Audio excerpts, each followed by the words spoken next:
Hello everyone, my name is Tongsly, and welcome back after a long break to another episode of Witcher's 3 Wild Hunt. Where we left off, we have just talked with our vampire friend, and he apparently has a little task for us, which is we need to go to the Wight. I believe that's how you pronounce it, is the Wight's lair, and we have to bring him one of its, organs or its spit. But I was given a helpful tip from one of my viewers about something I have to do apparently when I get to the Wight's lair.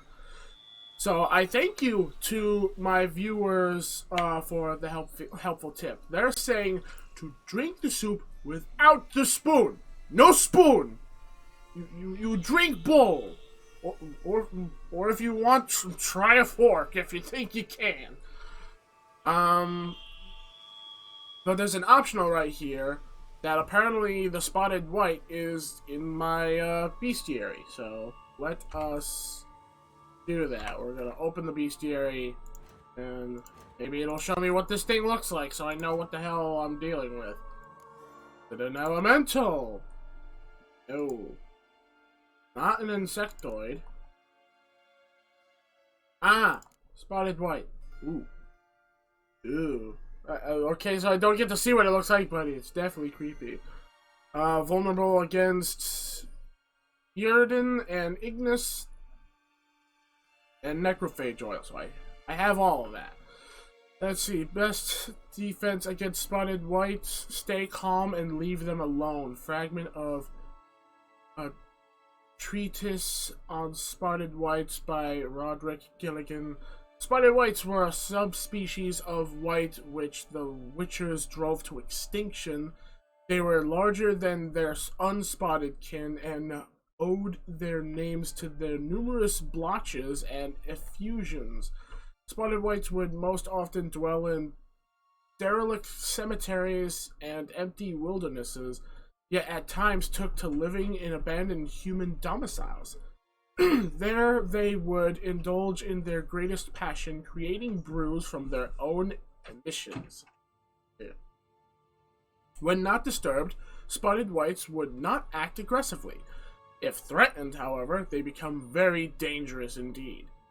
In the colder months or when faced with an unseasonable chill, they would slip into a state of lethargy, making them easy targets. Even during their active periods, it is said the Witchers found a surefire way of besting them, based around careful casting of the Yrden sign, or at least so claims Witcher's lore.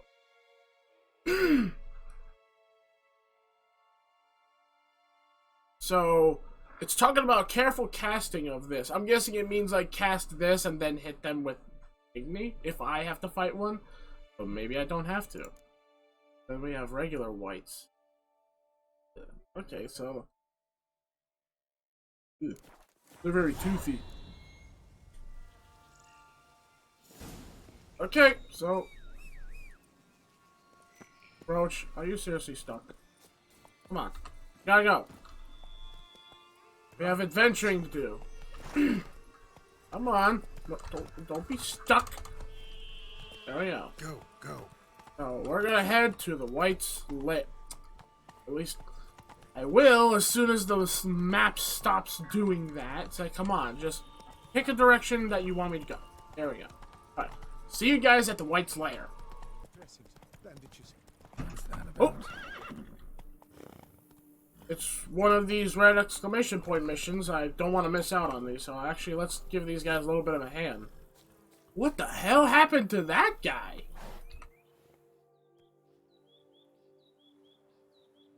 The dressings, bandages, where did I put them? Forget it. Bandages won't do him any good. What? Oh, but he breathed still a moment ago. Mm-hmm. Breathed his last then. Bled to death. Legs broken, femoral arteries ruptured. Wound like that, you're dead in minutes. Gods. What happened here exactly? I was rolling through, fully loaded. when I heard screams. This one crawled towards the road, then drooped to the ground, lost consciousness. I jumped down to help him, dress his wounds. Then you appeared. I mean, I will say, yeah, it's admirable that someone would help a stranger out, even if they don't know him. That's a very noble thing. Pretty admirable stopping to help a stranger. Truthfully, when I saw him, I considered it might be an ambush. The thought entered my mind, I near decided to crack the whip. But to abandon a man in need? It's simply not the decent thing to do. Decent enough in many other places, believe me. Before you go on, clean your hands thoroughly and burn your shirt. Might also want to rub some thyme on your body to be sure. Smell of blood might attract ghouls otherwise. Who might you be, precisely? A witcher. Oh. Do you expect some beast might have killed him? Yeah, I plan to figure that out. See what we have here. Legs broken, but cause of death's the wound. Small but deep, edges unfrayed. Either a thrust weapon or a thick claw. Maybe a wyvern's.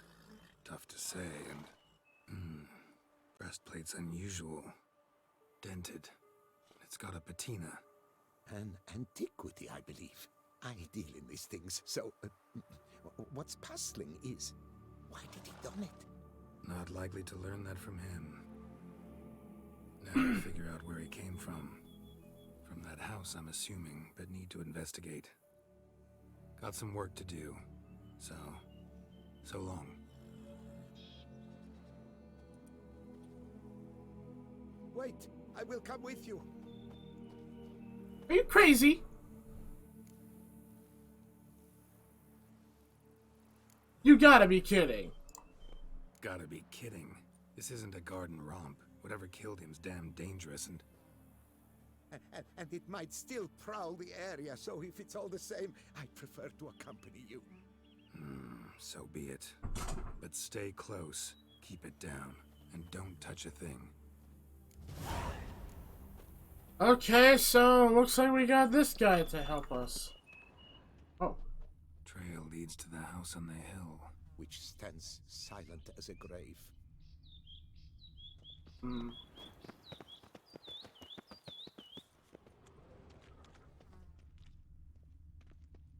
Must have been here he broke his legs.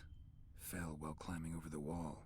Trying to leave the property probably, after he didn't manage to open the gate. Looks like there's a door here. That's locked. Alright. Time to bust down the door.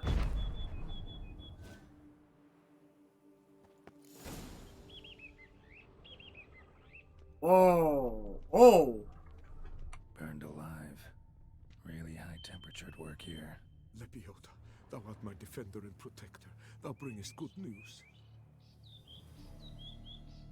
Damn it. Yeah, damn it. Servant. Stabbed to death. Over a dozen blows with a sharp object. Some post-mortem. I cannot believe this is the work of a man. It was a monster, to be sure. I mean, that's the only thing that makes sense. I will take that. Silver tableware. Elven engravings. Elven engraving. Odd statues. Torso punctured with great force. Blow pierced hardened steel. Man on the high road. Breastplate was identical. Why do I have a feeling I shouldn't trust these statues? Throats massacred. One mighty blow. Shield along sides old and dented. Swords ceremonial. And Shea handiwork clearly. Ceremonial bowls. For little sacrifices? Of what? Please, do not say humans. Ceremonial bowls. Oh, no. For little sacrifices? Of what? Please, do not say humans. Wasn't trying to do that twice. Just Tar Saint Knight's armor with a ruby necklace. Burn marks. Something catch fire, explode. Strong stench. Multiple wounds on the body. All puncture wounds, but hard to tell what caused them. Victim's human, but the attire's elven. Are you certain? How did he come by it? We've so few non-humans in Tucson. Apparently you have more than you think, because these guys have all elven stuff. Fled, then dropped to the ground to douse the flames. Didn't manage. Burnt smells growing fainter. Might have been another luckier soul managed to flee. Doublet scorched. Wriggled out of it, tossed it, then ran on. There's something right there.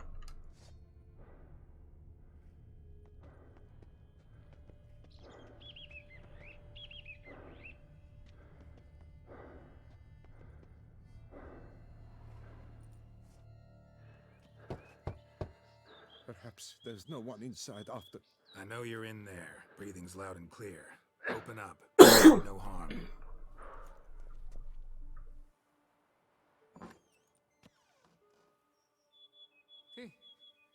They remain there?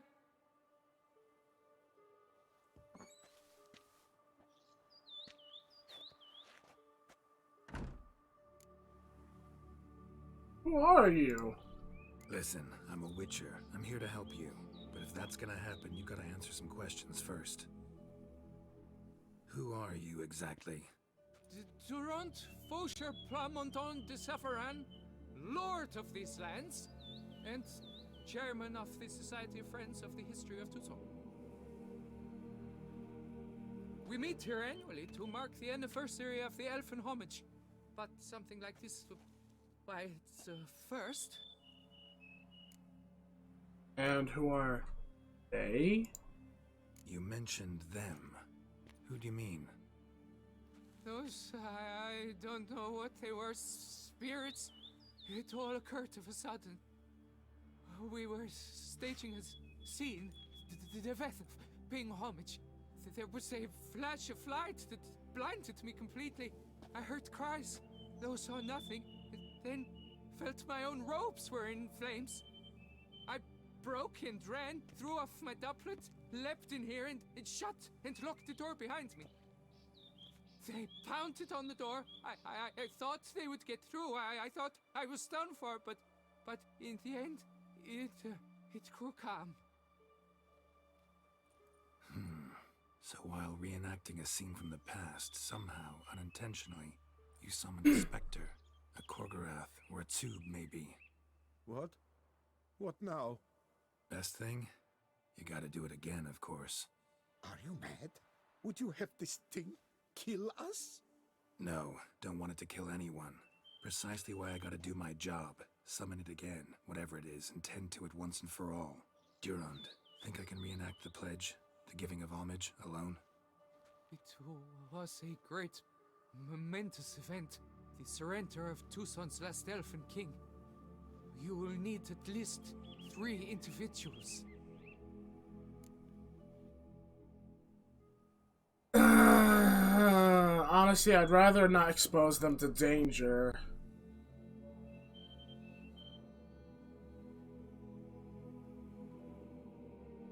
Damn it. Can't risk. Can't expose you to danger. Master, if what you say is truth, then I was the cause of this massacre. Unintentionally, yet nonetheless, I've a duty to assist you. A moral one. Gods have us in their care.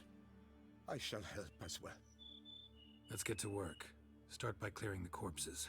Got some time. Won't start the reenactment before nightfall. Things of this sort are a lot more likely to work after dusk. One last thing, though. My pay. Don't work for free, you know. Understood. Just keep the danger at bay, and I shall be generous. Through and through. Okay. I mean, I did click to say that I don't want to get them in danger, but if they want to do it, then... Yes, I will stand, or rather, must sit in for King Ludovic upon the elfin throne, while you, Witcher, will play the Enche ruler, who we must don the costumes. All must be just right.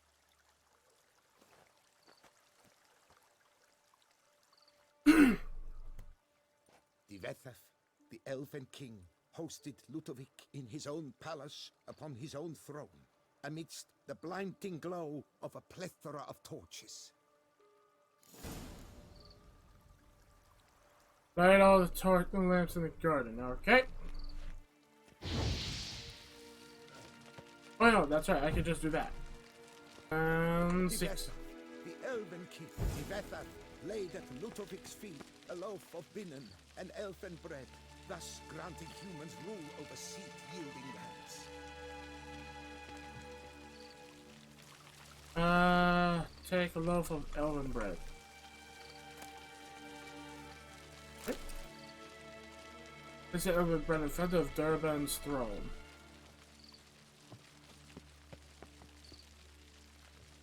Don't interrupt. This?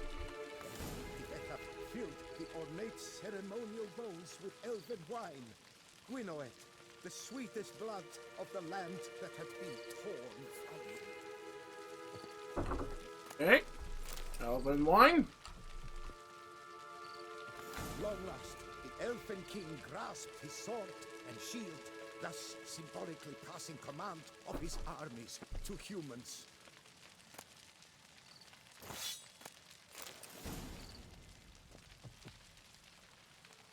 Draw the elven sword and shield.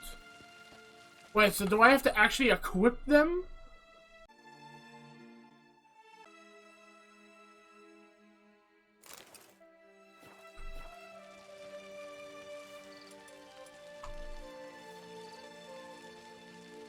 Oh, wow.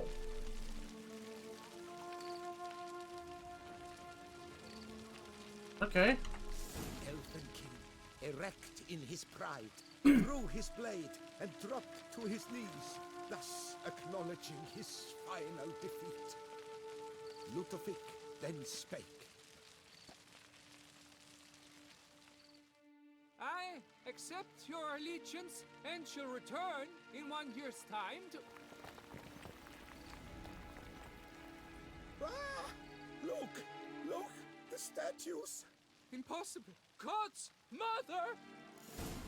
Any last words? Get that motherfucker! Ah! What the? Ah! Okay.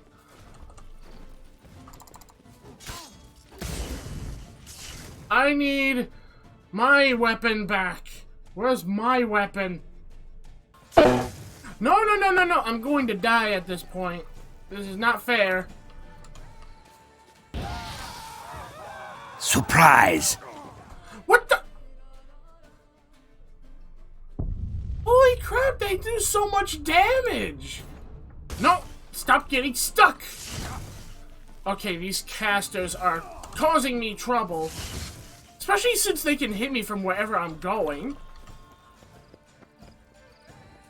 Oh no. I'm gonna die.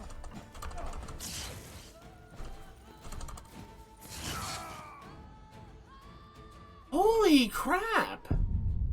You are dead! Not big surprise! No! No! No! No! No!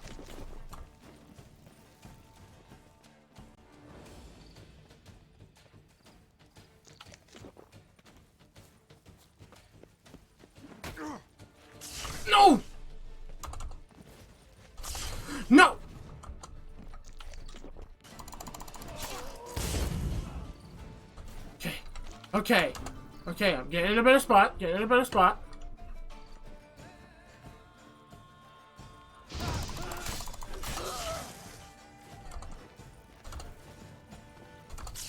Okay.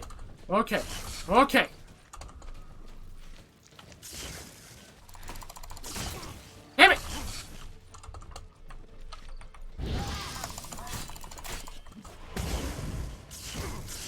No! dodge all over the place like a monkey.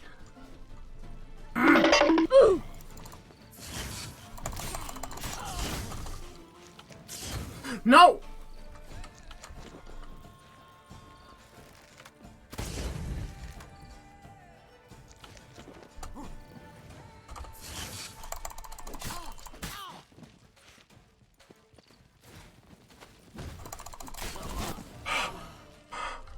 There's one. It said there was one left. They came alive. What witchcraft? Dunno. Specialize in killing monsters. Reviving them, not so much. I may know what happened. The statues, you see, once stood in the palace of one Defethov. I acquired them a month past because perhaps I should start at the beginning. This Defethov was to pay tribute to humans, producing statues of this sort each year. Yet, he did so but once, for he perished in the massacre of non-humans at the foot of Mount Gorgon in the year 782. It's fortunate he did too, as Defethov had planned Ludovic's downfall, for he sculpted not statues, but columns that masqueraded as such. Columns activated with words said in homage. Columns that would have turned the king and his bodyguards into so much colorful confetti. Typical. Treachery embodied. Elves. Psheh. I mean, honestly, I will agree with this right here. Humans are no better, because humans have done plenty of bad things, not just elves. You're no better. Elves were just defending their territory. You humans took it, but you still weren't sated. Had to cut the elves down, every last one. You? What does that mean? You're a man as we are. Yeah, in a way. Just ashamed to have to admit it sometimes. Your words? They're wrong, Witcher. But I'll not let you leave empty-handed. Take this, reward. Farewell. Saying I'm wrong, you're the one who's wrong. Why does it say there's still one alive? Oh, I can't loot them. I'm gonna do this though, because I am hurting bad, and I had to use a lot of food just to heal from that.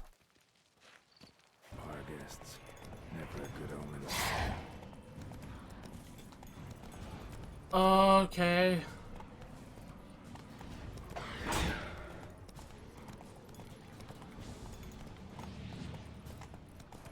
This place is bad. There's so many bad things here. Get a sense that the spoons are beating out some kind of rhythm. A message. Trying to tell me something.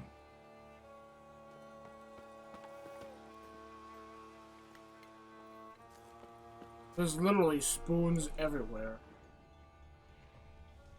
Many enemies all around this whole place. Things I saw attack me on the road looked like dogs. And then there's foglets everywhere.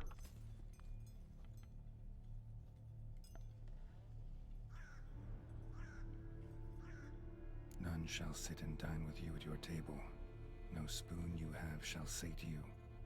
Never again shall you wish to spy your reflection in the mirror. Sounds like a curse, all right.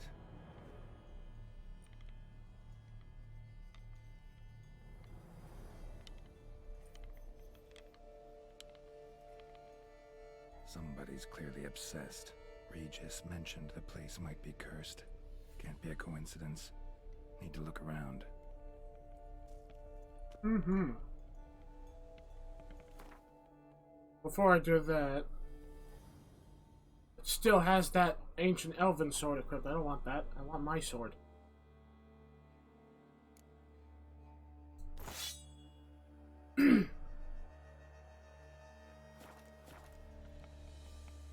Okay. A pigsty. Need to search it thoroughly. Find a way to collect some Wight saliva. Wight's obsessed. Real collector. Thoroughbred.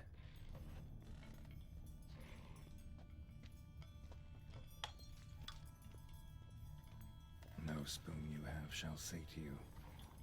Whatever lives here treated that literally, still searching for the right spoon. Spoon, pretty ordinary, maybe a little old.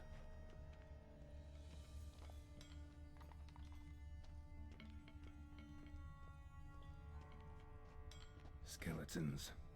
Doubt they came here willingly. This have anything to do with the curse? None shall sit and dine with you at your table. It'd make sense. Hang letter.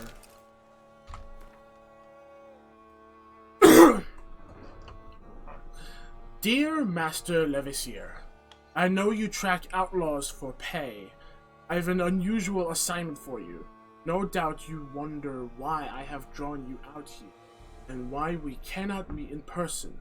See, my present situation, any kind of meeting is very risky. Not so much for me, as for the person with whom I meet. For I am afflicted by a curse, or, as I hope, and why I have turned to you, the side effects of medicine given to me some time ago by an herbalist. Soon after I visited the herbalist, she disappeared without trace. I desperately wish to understand my illness, so I wish to hire you to find her. When you do, learn as much from her as you can about the medicine she gave me. My suffering is a result of her wickedness, then make her provide an antidote. I assure you I have ample wealth and will reward you with no small part of it for your service. If it turns out my suffering is not the fault of the herbalist, please let her go. I will then have a different task for you, because this shall mean I am afflicted by a terrible curse which only the gods can cure. I believe it was cast upon me by a certain beggar who came by the manor while I was hosting a soiree for a few friends. If you can find that vagrant, I will pay you double. Sadly, all I remember of him is that he sold mirrors. I am aware this is not such aid for your hunt, yet I trust in your considerable talents and wish you the best of luck. Aline de Trastamara.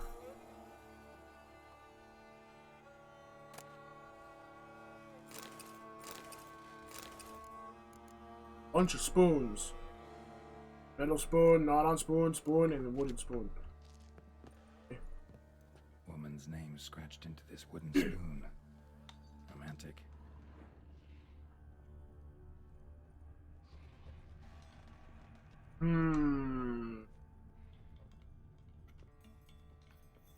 Wight's obsessed. Real collector. Thoroughbred. What's this?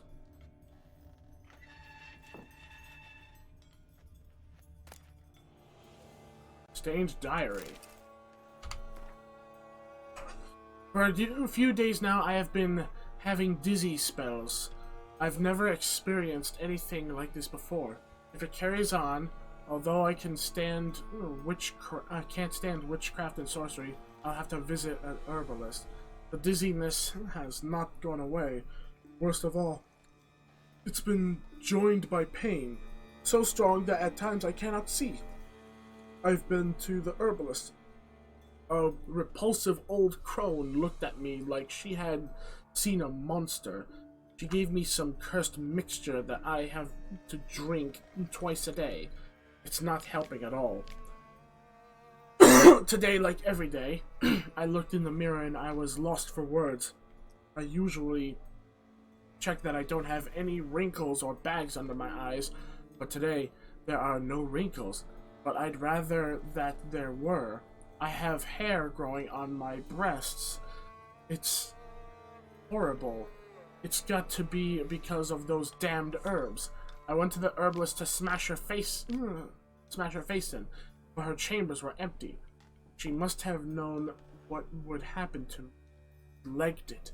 My family is starting to suspect something, although I am cutting the hair back, which is growing back faster and faster. I've tried to put the idea out of my head, but I can't hold it back any longer. Maybe it wasn't the herbs that have led to this, but a curse placed upon me by an old beggar whom I had chased off one time. I have to find out. I want to hire someone, find the herbalist. And I think it's getting hard to write. Loneliness, no family. Eat. I want to eat. Not a good spoon. Empty spoons. Nothing eat. It hurts. Mirror. Lies. No. Ah! Poor girl. Realized she was changing into a monster. Recorded it in her diary. Poignant. So she turned into monster. Mugging spoons. This. Smashed mirror. As if someone couldn't stand to look at themselves. The monster. Journal's author, maybe?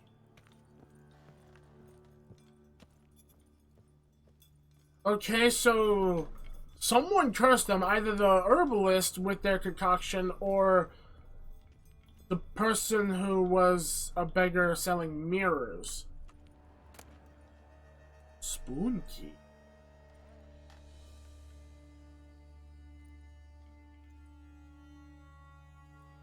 Spoon key. Sophisticated crafting. Tag bears a description. Wight's a true collector.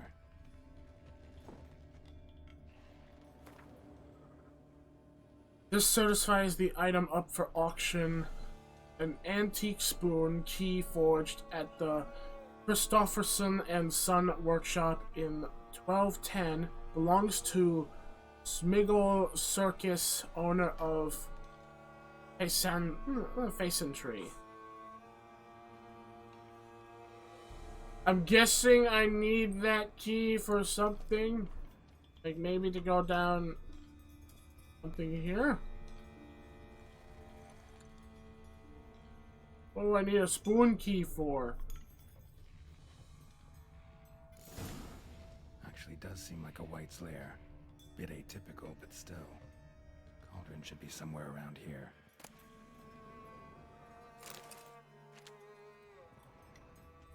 I'm afraid to take any of the regular spoons. Spoon. Pretty ordinary. Maybe a little old. Cauldron I was looking for. Wight's not particularly tidy. Table set. Wight, who lives here, is getting ready for some sort of feast. Wight that lives here, definitely afflicted by a curse, and it's been trying desperately to lift it. Cauldron's empty, unfortunately. Regis needs some brew. Afraid he won't get that. No choice but to hide and wait for the saliva glands and their bearer. Need a spot that'll let me observe the cauldron.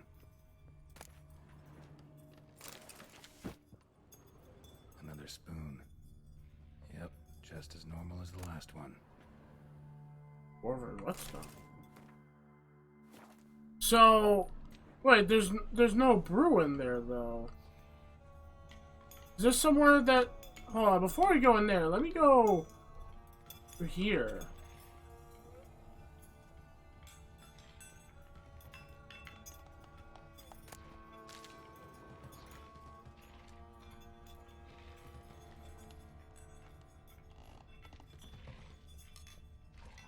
No, wait, no, I'm gonna follow the quest, because it says to hide, I'm gonna hide. Because I don't know, like... I was told to, like, to drink the soup without a spoon. Oh. Wight's obsessed. A real collector. Thoroughbred. Ooh. Free green. Alright, let's hide.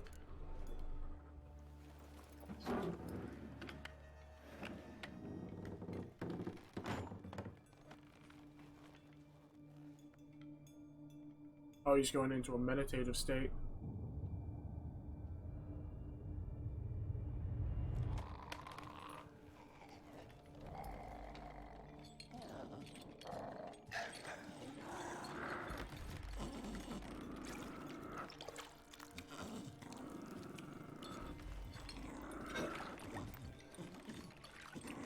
He's making the brew.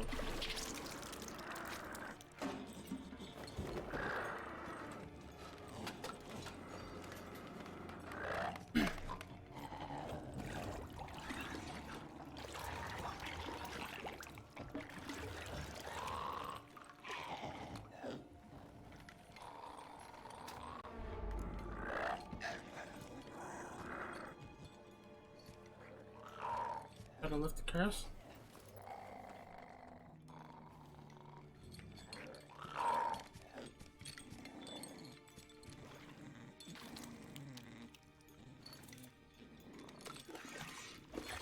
I guess I'll try to lift the curse.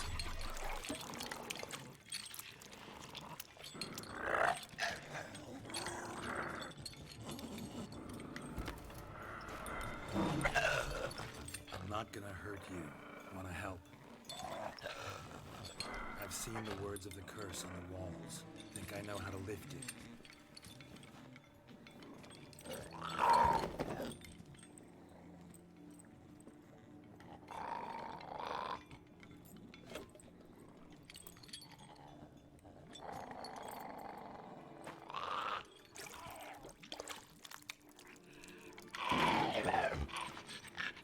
You tried to bring folk here, convince them to sit at the table with you, right? Well, I'm gonna be your guest now. Your willing guest. This is... Oh, they're giving me a chair.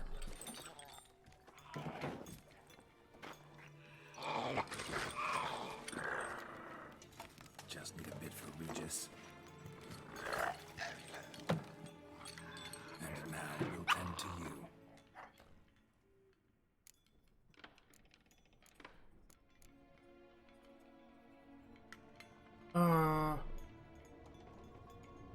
This?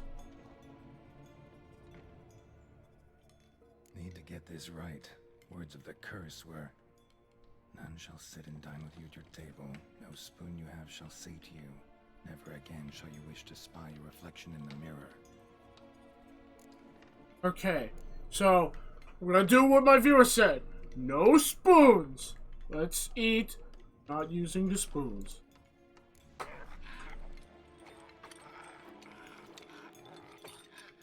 We can't use spoons. No, that won't work. You've been looking for a spoon that would feed you, but there's no such spoon. We need to eat without spoons.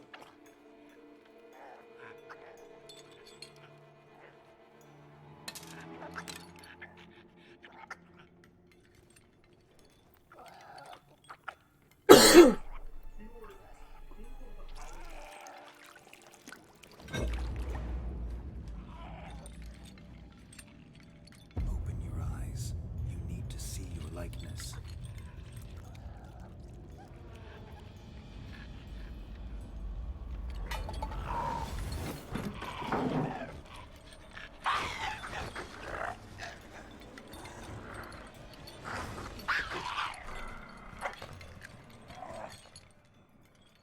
Oh no. Heavy toxicity. Think it worked. Just not quite like I expected. Need to see what happened to the Wight. Won't be hard to find given its stench. Before I do that, I'm gonna spend my points now that I finally got a second point. I can finally... Yes. Yes. Want to research this one because this makes it where enemies that die from critical damage from my, my signs, they explode. I say... Yes.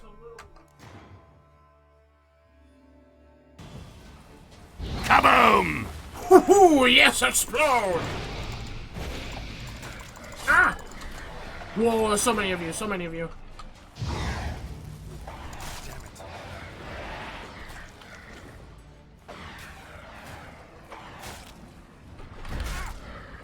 I'm gonna die.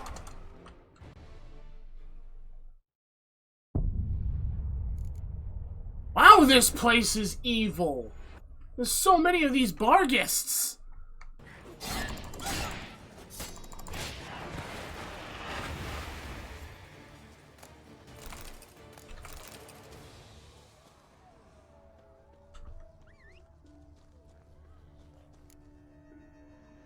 Alright.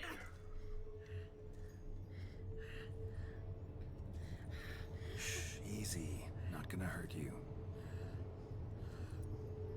Eat. I must eat.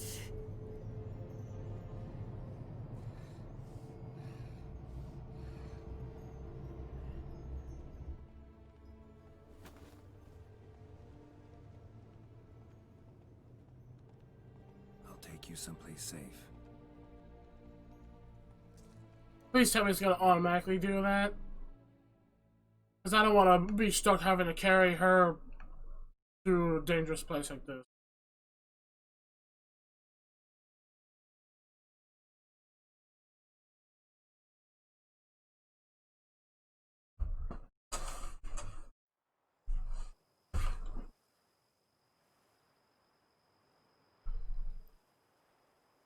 So I took her by the hand and led her here. Seemed the only sensible place for her. You did the right thing, sir. She should recover quickly here. I'm deeply pleased, finally, to make your acquaintance, sir, though I do regret the specific circumstances. In all the commotion, I fear I neglected to introduce myself. I'm Barnabas Basil Folty, and by order of the Duchess, I am to serve as your major domo at Corfo Bianco. Nice to meet you, Barnabas Basil. Love to talk more, but got urgent matters to attend to. While I'm gone, please make sure she gets everything she needs. Don't worry, sir. I shall see to everything. She is safe here and in good hands. She'll soon be back on her feet. Might actually take a while. She hadn't eaten anything in over 100 years when I found her. Horrid. Whatever brought this about? I say talk about it now. I normally click on the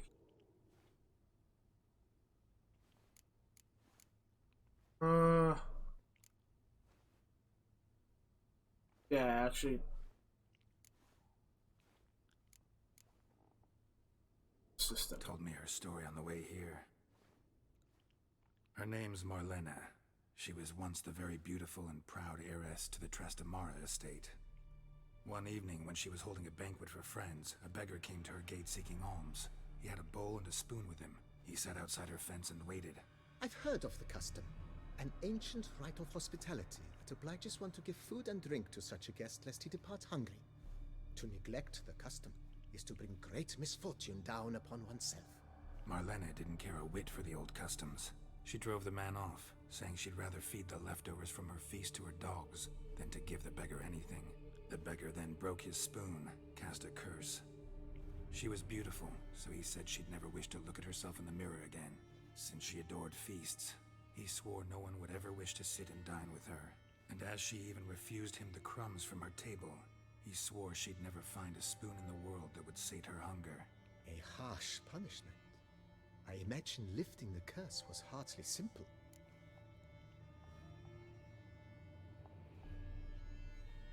I say get Curses into are the tricky. story. They play on irony. Always gotta figure out what the catch is. Marlena had spent decades looking for a way to lift it. Transformed into a Wight, she stole spoons and lured folk into her home, trying each time to get them to dine with her. Didn't work. So what did? Someone had to sit down and share a meal with her, of their own free will. They had to eat without using spoons, and make her look at her reflection. That's it? That was all it required? Simplest solutions are sometimes the last that come to mind. Besides, when you're a Wight, it's pretty damn hard to find willing human company for a feast. I imagine so. But, most importantly, it is now over. Please, don't worry. She will be in good hands here. Tell us more about this place. Vineyard comes across as a place with a rich history. Know who owned it before me? Baron Tongsly, who went bankrupt, forcing him to sell the estate to the Duchess. The Baron, in turn, had purchased it from Monsieur Bolius of the Headsman, a truly colorful man of Ketweni origin. He was actually a headsman? No, not him, but his great-great-great-great-grandfather. Indeed. Apparently, he was a common cut-purse who somehow secured for himself the post of ducal headsman in Beauclair. Went about his work with an exceptional penchant. They say he chopped off more heads than there are grapevines in the ducal vineyards. He never hesitated, not once. Never sliced unevenly, never botched a job. For his exemplary service, the Duke granted him a title and this estate. Monsieur Bolius, on the other hand, was an engineer in his younger years. Once retired, he settled here and took to producing wine. Sadly, misfortune struck and he lost his sense first of smell, then of taste. Additionally, he could not drink alcohol. His medic forbade it. Shame that. He gave up making wine? Not at all. He made even more of it. Began throwing wild balls to which he'd invite friends from far and wide in order to treat them to his wine and delight in the fact that at least someone could enjoy it. It's the sort of man he was, Monsieur Bolius.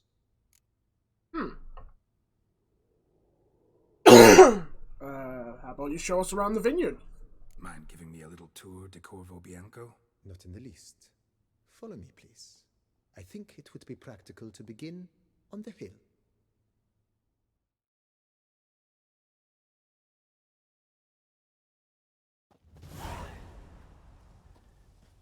Behold, sir, your estate in all its splendor.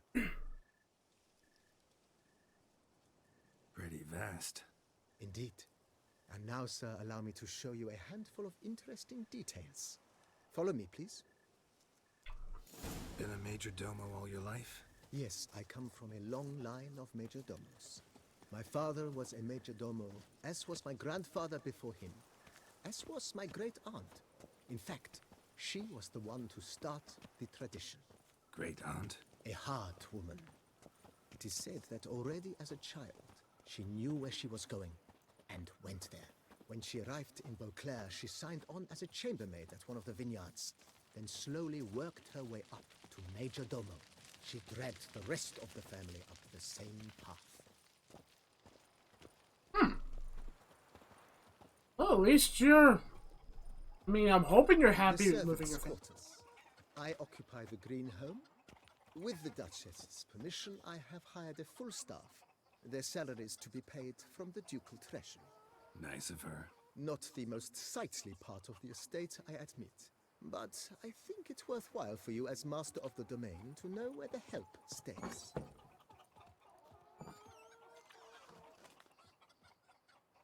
That chicken just opened the door. Smart chicken.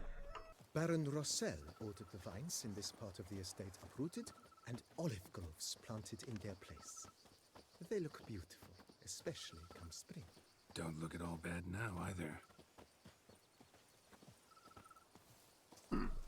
Okay, so they grow olives over here.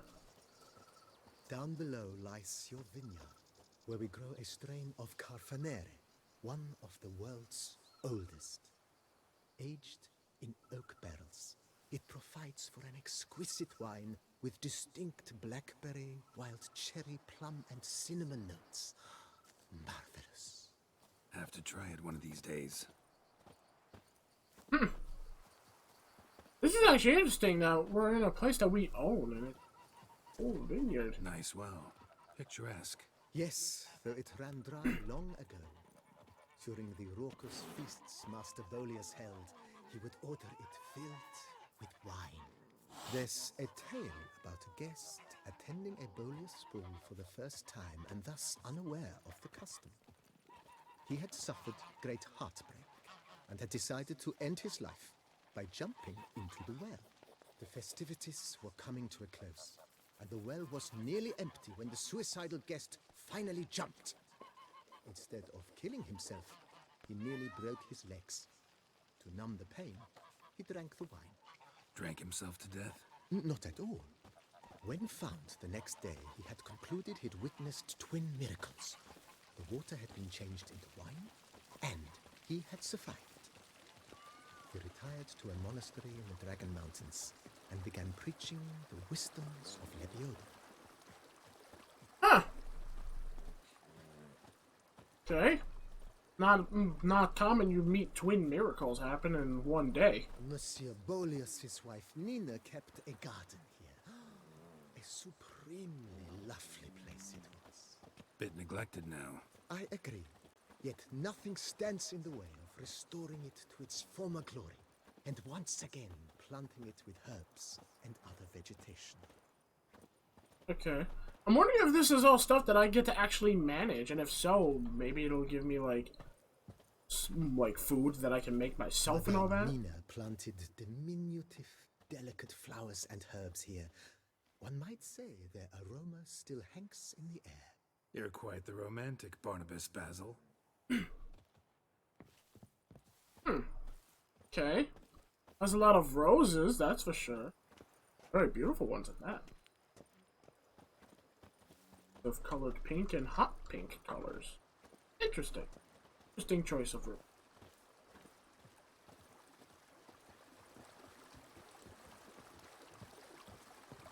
This little brook. I think that's what it is a brook. Small street.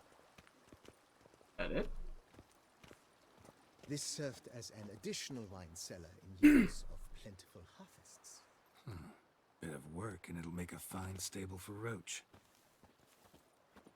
Yeah, there we go. Can make you your own little home, Roach. Wait. The cellars, voila. During Monsieur Bolis's time, wine was kept here, but Baron Rossel used it to store olive oil as well. I took the liberty of cleaning up the mess, which I made while fighting the Bruxa. Thanks, Barnabas Basil. Appreciate it.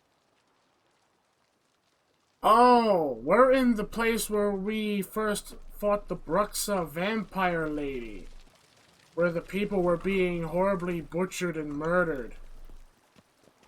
And we found the severed hand. As you can see, the facade is, how to put it, slightly stained.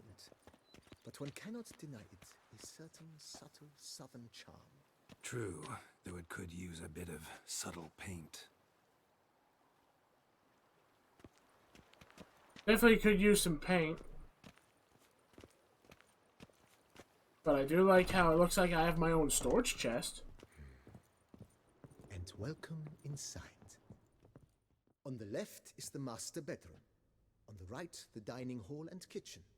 Upstairs, you shall find the guest room, currently used for storage. Not a bad idea. At the moment, the house is only minimally furnished. Yet I believe we will, together, devise some innovative arrangements. A few paintings, for instance, would breathe new life into the abode immediately. With that, sir, you've seen the full lay of the land. Corfo Bianco is a beautiful estate. Though one must admit, time has taken its toll. Forgive me for being forward, but if you were to choose to invest a small sum towards its beautification, consider me at your service on the matter. Think I'll take you up on that. Be sure to come and see you if I decide to do any remodeling.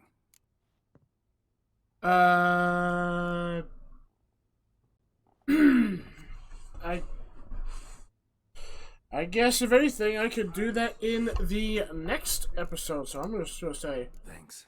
so long. Gotta get back to my business now. See you soon. Well then, so we have our own little home. Stop pushing me. Eesh. Yeah, I will restore it to its former glory, but I'm gonna do that in the next episode because I'm all out of time for this one. I'm actually way above my normal time of how long I like to record, but that's fine. There was a lot of dying because of a lot of crap happening, but I'll get better sooner or later. Don't worry, I will. So, I am going to save here. I'm going to end off this episode here. So, with that being said, thank you all so much for watching. Leave a like if you guys enjoyed the video. And don't forget to subscribe and ding the bell to all you new viewers so that you can stay notified of the content that uploads onto my channel. And as always, I'll see you all in the next video. Take care and please have a wonderful day. Bye everyone. It's delicious.